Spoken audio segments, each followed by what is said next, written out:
to what the past 7 days were doing. And so that's what we're going to do today is take a look at the Houston market. Okay. So if you'll see on my left, this way, my other left, you're going to see last week's numbers. And I want to compare those two back and forth. First, let's just jump straight into our numbers this week. You can read them here, but 2,562 new listings, 651 back on the market, 1891 price decrease, 559 price increase, 1932 option pending, 330, 385 pending, 2732 pending, 2935 sold, 175 74 coming soon, 330 withdrawn, 580 expired, 676 terminated, 3.6 months of inventory, 46,000 homes on the market, and nearly 100% listing price to sales price ratio. If we're looking back and forth, you're going to start to see that there were more new listings that came on. And I think that has a lot to do with the time of the year. If we're going to go look back 7 days, July tends to be the second coming of real estate. So a lot of times you'll see this huge spike in the January months in January because like people are getting interested, ready, willing, and able to sell. So new year, all that good stuff. And so you see a lot of homes that'll start to kind of come onto the market on that January 1st. Well, 6 months from January 1st is July the 1st. And if we look at our past 7 days, July 1st hits in our past 7 days.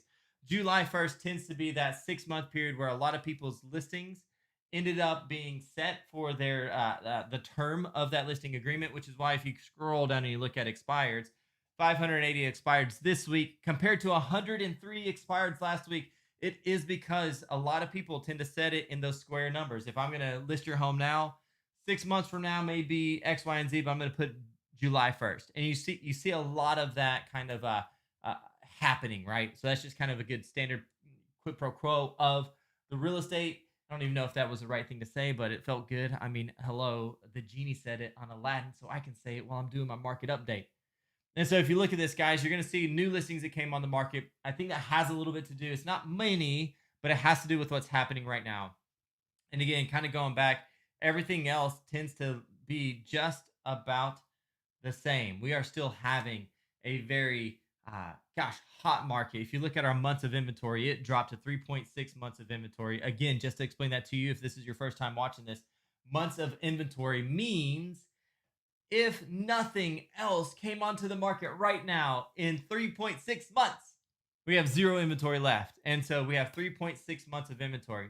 What that means is that we're also in a seller's market. And a seller's market really just says if I am a seller and I am cognizant about the market and getting my home on the market for the right price, I'm going to be able to sell my home really quickly and for near list price to sales price ratio. And again, on the marketing side of things, and I want to talk about that for just a quick second. What I am looking at now as I work with clients and just kind of supervise agents and help train agents, what I'm looking at in the market right now is that there's still the reasonable buyer. Even though it is a seller's market, there still is a reasonable buyer. There's not this crazed market to where it's like, oh my gosh, it's a seller's market.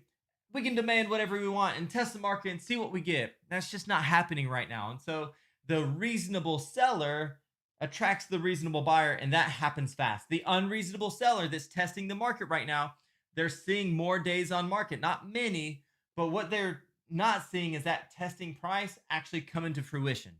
They're saying, I'm going to test the market for $3,000 to $10,000 more than it should be, and they're still getting that contract in where it should be according to market value. So it still isn't a crazed market. We're still not like dying and clamoring for homes that we will do anything and everything it takes to get the house. I'm not seeing that side of the market yet.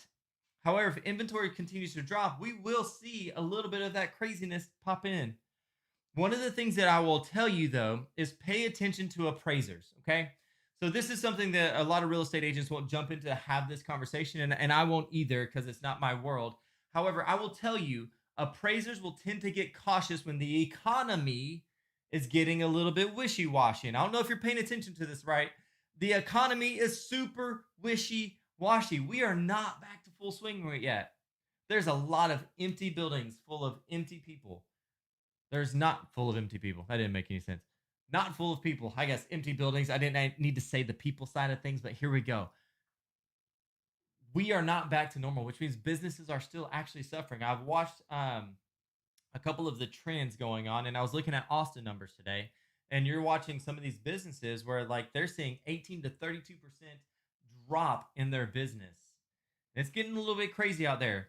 My point is this: when you see the economy still having a little of that shake, even though we may not feel it from the housing status, because there's a lot of people who can buy still buying, there's a lot of people who can still sell who are selling, and there's a lot of great real estate agents who are helping people get what they need out of the economy of right now. But the appraisers are looking long term because they have to go backwards and look at what's happening right now. They will get conservative, and pricing is just not going to be in the demand section. So even if we see this low inventory to continue, you are not going to see this craziness of like, I can demand whatever I want as a seller because we're in this great seller's market, low inventory, and I'm going to get it. It's just not going to be true. You're going to see some things that will start to um, I guess, get more active, more agitated, but you will not see this high demand of prices that's just outrageous. Testing the market just does not make sense right now. So if you're looking at selling, you need to look at what the true market value is out there. And I've got a ton of homes that I could show you to prove to you that those who are testing the market are not getting what they think they would get from it. So, all right, I'm off of my soapbox. I stood on that too long, but I wanted to say that out loud. I am watching a lot of fury and a lot of excitement around the real estate world, but you got to still be reasonable. The reasonable buyer is, I mean, they've got a lot of power right now. Find the contract that really helps you get where you're going to go. There is no need in a $3,000 to $5,000 plus or minus to change the course of what you can do to capitalize on this market. That's just not there. And if you're looking at the $3,000 to $5,000 and that is your squeeze point, you need to possibly reconsider either your price point or if this is actually a good time for you, because there is a lot that you can do with the power of right now in today's market. So I want to show you this graphic though that HAR sent out. And HAR, if you're watching this and you're not from Houston, HAR dropped this the other day, and I it's just like kind of a quick snapshot of what's happening right now in our world in Houston. So we're down 7.8% on new listings. We're down 25.7% on active listings, and the average listing price is down 1%. Now, here's the deal: volume is still up.